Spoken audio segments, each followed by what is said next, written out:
Joe Kleen, Southern Hospitality, February 15th, 1990, 175. Cat, the smallest, youngest, and leanest of the adventuresome octet, clambered easily over the rock outcroppings that appeared at randomly spaced intervals along the ascent to the top of Mount Liamwiga, while the remaining 7 adventurers negotiated the trail with varying degrees of coordination and aerobic conditioning. Woo! Phil declares as he throws a hand into the air to designate a rest stop after negotiating a particularly steep and craggy section of trail. I need to get back to league soccer, he says after inhaling deeply. I blame it on the elevation, but that ain't going to fly so close to sea level.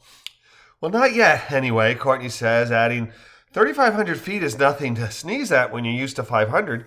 You know, we really should do the league thing again now that you won't be traveling as much. It was fun.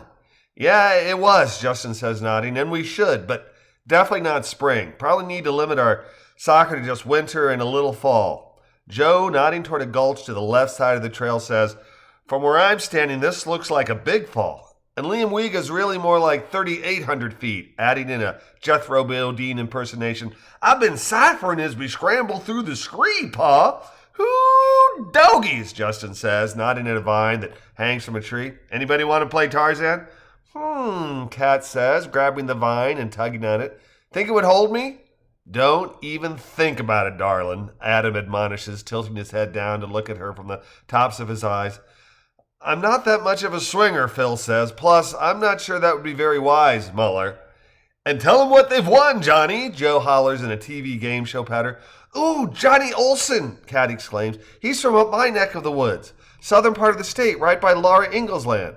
Things are getting wilder around here. Mankato, right? Kelsey asks. Yes, Cat responds, slapping a mosquito from the back of her neck. Justin says, we drove just south of there after we left Madison on our way to Reno with their parents back in summer of 72. Summer of 72, Adam asks. Wasn't that a movie? Reno and elsewhere, Justin says, nodding. And elsewhere ad infinitum, it seemed, Joe says. Long 2 weeks with so much driving. Oh, yeah, Phil says, imitating the Kool-Aid man. That was a lot of driving. And that was a trip when Mama's flying at 100 miles an hour down the east side of the Rockies, heading into Salt Lake. Man, I thought Dad was going to have a conniption when he woke up and saw how fast we were going.